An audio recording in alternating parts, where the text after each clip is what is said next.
For years, I was committed to longing.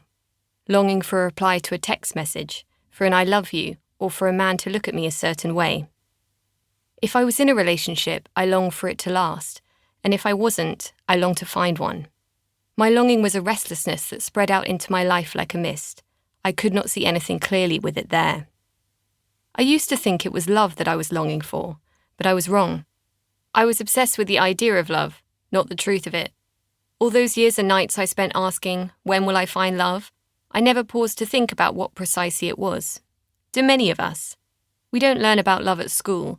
We don't research it or take a test in it or review it once a year. We're encouraged to learn about economics and grammar and geography, but not to know about love. It seems strange to me how we expect so much from love and yet devote so little time to understanding it, like wanting to dive into the sea but having no interest in learning how to swim. And yet, whether we think about it or not, love leaks in and out of all of our lives, every day, freely, cruelly, and beautifully. I watch a video of my friend's 6-week-old baby wriggling in the bath, 1 hour before reading a quiet email from a woman whose 3rd round of IVF has just failed.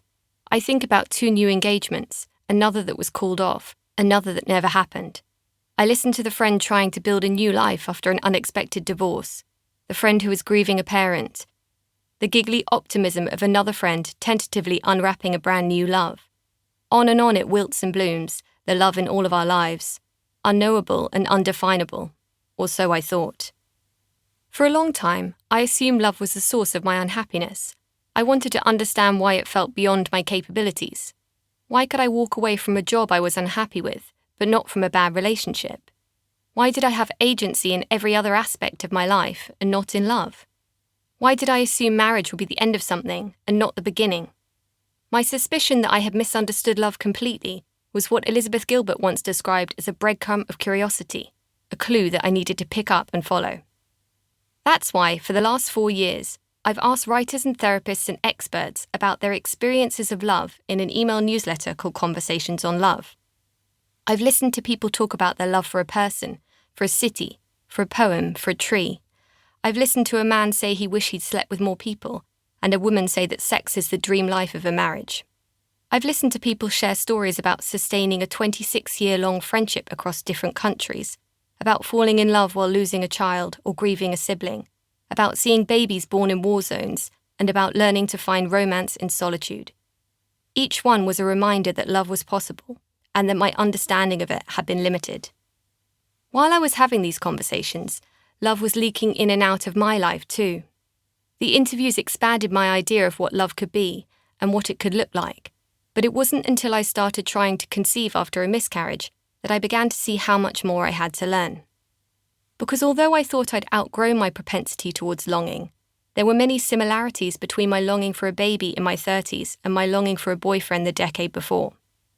Both made me more focused on the love I didn't have rather than the love I did. Both sometimes tipped me towards self-pity. Both made me compare myself to others and feel like there was an area of happiness in life I was excluded from.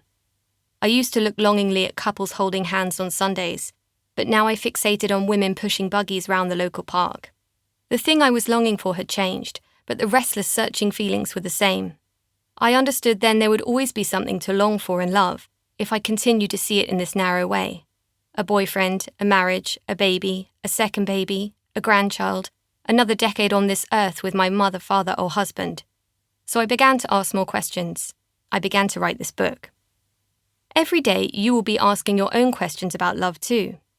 Maybe you are looking for a relationship or, in a secret place in your heart, asking whether you should leave one. Maybe you are in a long-term partnership, wondering how to sustain love through life's many storms.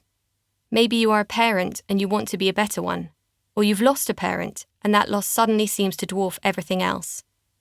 On the surface, what we want and need from love are different, but I have found that our individual questions are often rooted in 3 bigger ones. How do we find love? How do we sustain it? And how do we survive when we lose it? These are the questions I want to explore in the pages ahead.